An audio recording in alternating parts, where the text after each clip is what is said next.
Hello everyone, मैं हूँ आकांक्षा और आज के सेशन में हम अपना 50 डेज़ का बेस्ट स्टडी प्लान बनाने वाले हैं फॉर आरआरबी एनटीपीसी सीबीटी 2।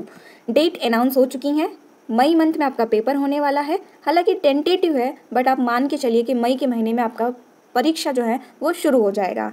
तो हमारे पास मान के चलते हैं कि हमारे पास सिर्फ और सिर्फ बचा हुआ मार्च का दिन और पूरा हमारे पास अप्रैल का महीना बचा हुआ है, यानी सिर्फ 1.5 महीने आप मान के चलिए। क्योंकि इसमें बीच में होली वगैरह पड़ जा रहा है, काफ़ी दिन आपका डिस्टर्ब हो सकता है, बट हाँ टोटल हम मान के चलते हैं कि 50 डेज़ आपके पास हैं। इन 50 डेज़ में आप कैसे अपना बेस्ट स्कोर कर सकते हैं सीबीटी 2 के लिए, वो चीज़ हम देखेंगे। तो उसके सबसे पहले तो आप जो है प्रीवियस ईयर के पेपर्स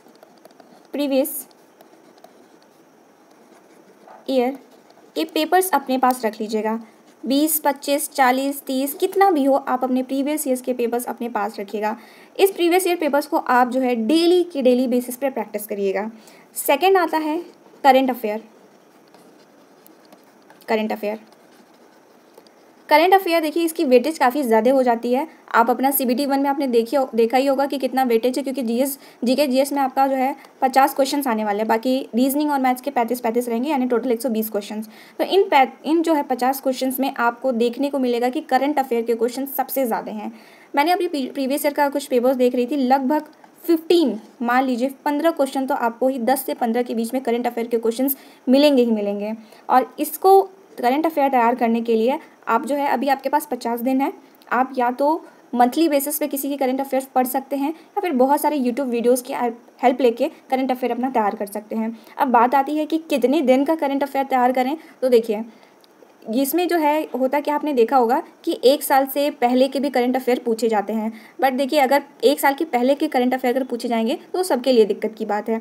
तो कम से कम 1 साल के अंदर के जो करंट अफेयर है वो तो अच्छे से तैयार होना चाहिए ना, ठीक है। तो कम से कम अगर आप मई के महीने में एग्ज़ाम होगा तो आप जो है मार्च 2021 से मार्च 2022 तक के करंट अफेयर तो बिल्कुल अच्छी तरीके से रेडी रखिएगा।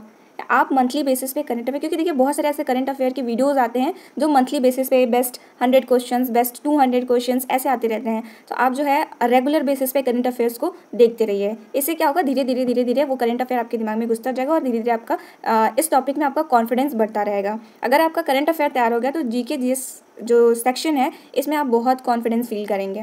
ओके, अब हम बात करते हैं ऑनलाइन टेस्ट की। देखिए, आप जो है कोई ना कोई ऑनलाइन टेस्ट सीरीज़ ले सकते हैं।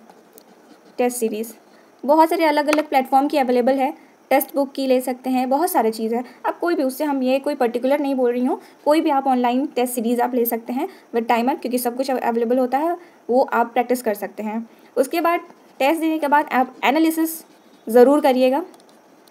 ये सब आपसे कहते होंगे एनालिसिस करने का कि किस तरीके से करना है, आप अच्छी तरीके से जानते होंगे एनालिसिस किस प्रकार करना है।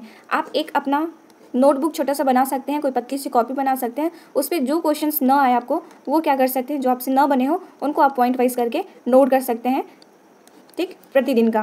जैसे मान लीजिए मैंने आज ऑनलाइन टेस्ट दिया, मुझे कुछ 10 क्वेश्चंस मेरे नहीं बने, तो उनको मैं क्या कि मैं आज का डेट, जैसे मान लीजिए आज कितना तारीख है, मान लीजिए 10 है, 10/3 या फिर 11/3 है, सॉरी। तो मैंने आज की डेट डाली और यहाँ पे मैंने लिस्ट बना के सारे पॉइंट वाइज लिख लिए कि ये सारे क्वेश्चंस मुझसे नहीं बने। मैंने मान लीजिए कि फिर 13 को ऑनलाइन टेस्ट दिया, फिर इससे ये सारे क्वेश्चंस नहीं बने, इसको मैंने, तो आप इस तरीके से कर सकते हैं। फिर लास्ट टाइम में क्या होगा, आप 1 हफ्ते बाद या 2 हफ्ते बाद जो है आप इन सभी को क्वेश्चन को रिवाइज कर लीजिएगा। अब सेकेंड बात आते हैं कि रीजनिंग के लिए जो है कोई बुक अलग से लेने की ज़रूरत नहीं है।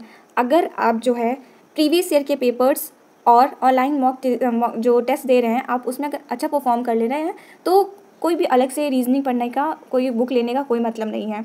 देखिए, बस आप एक चीज़ करिएगा कि रीजनिंग में जो टॉपिक आपसे न बन रहे हों उसको स्पेशली अलग तरीके से या किसी भी बुक से उसको देख सकते हैं। पूरा रीजनिंग आपको शुरू से लगाने की कोई ज़रूरत नहीं, रीजनिंग बन जाती है। रीजनिंग मोस्टली सबकी अच्छी ही होती है। तो कुछ ऐसे टॉपिक्स हैं जो आप लास्ट टाइम में या फिर आप जो है संडे टू संडे देख सकते हैं। जैसे मान लीजिए क्लॉक में कभी कभी हो जाता है, प्रॉब्लम हो जाता है, कैलेंडर में कैसे निकालते हैं ये दिक्कत होता है, कुछ नंबर सीरीज़ के क्वेश्चंस नहीं बनते हैं, कुछ स्पेशल टाइप के होते हैं, ये सब के आप देख सकते हैं स्पेशल में देखा जाए। बाकी आप ऑनलाइन टेस्ट में और प्रीवियस ईयर में आप रीजनिंग अच्छा खासा लगा ही लेंगे। उसके बाद नेक्स्ट हम बात करते हैं मैथ्स में।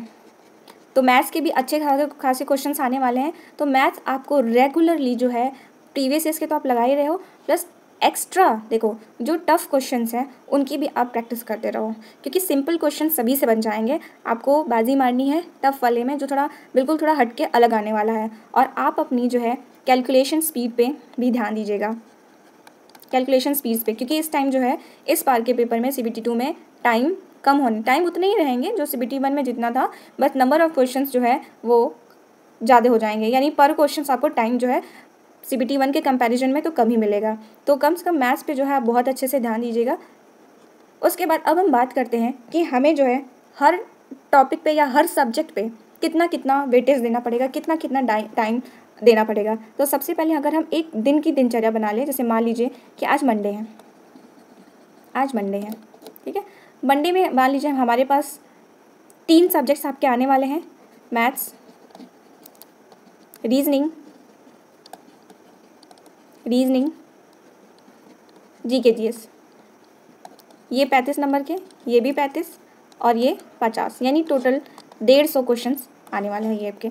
अब आपको तीनों टॉपिक एक दिन में कवर करने हैं। तो एक दिन में 24 घंटे होते हैं, तो 24 घंटे में कितना आप अपना टाइम दें कि आप इन सभी को कवर कर पाएँ। तो चलिए देखते हैं। सबसे पहले हम बात करते हैं मैथ्स की। तो मैथ्स पे आपको कम से कम डेली 2 घंटा देना पड़ेगा, कम से कम 2 घंटे जो है आप मैथ्स पे दीजिए। ये सिर्फ हम देखिए, ये सिर्फ हम सेल्फ स्टडी की बात कर रहे हैं। ऐसा नहीं कि आपने 2 घंटे यूट्यूब पे बिता दिए मैथ्स के वीडियोस और 2 घंटे बिताएं और क्वेश्चन सॉल्व कर पाएँ, बस खाली मान लीजिए 25-30 ऐसे सॉल्व कर पाएँ। जी नहीं, वो आपको यूट्यूब वीडियोस देखने हैं मैथ्स के किसी के, तो आप अलग से देखिए। बट ये जो 2 घंटे हैं, ये 2 घंटे सिर्फ और सिर्फ जो है अपनी सेल्फ स्टडी पे दीजिए कि हाँ मैथ्स के हम क्वेश्चंस लगा रहे हैं प्रॉपर कॉपी पे। ओके, उसके बाद हम बात करते हैं रीजनिंग पे। तो रीजनिंग पे ऐसा कुछ खास नहीं आपको देना है, मेन चीज़ रखना है ये 1 घंटे उन चीज़ों पे रखिए जिन टॉपिक में आपकी जो है पकड़ वो ढीली है थोड़ी, उन चीज़ों पे ध्यान दीजिएगा।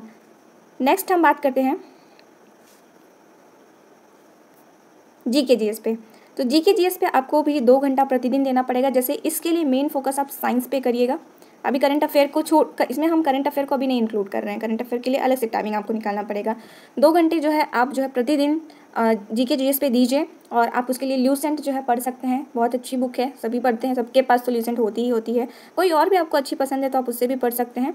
उसके बाद हम बात करते हैं करंट अफेयर की। तो करंट अफेयर के लिए आप रेगुलरली जो है कम से कम 1 घंटा तो दीजिए।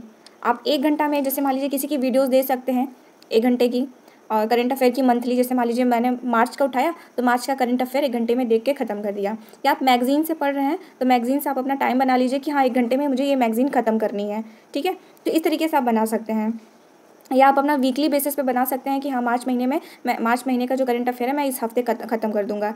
या हफ्ता तो काफ़ी ज़्यादा हो जाएगा क्योंकि आपको करंट अफेयर ज़्यादा कवर करना है और डेज़ आपके पास कम है। तो कोशिश करिएगा कि कम से कम 2 या 3 दिन में आप 1 महीने का करंट अफेयर आराम से कर पाएँ।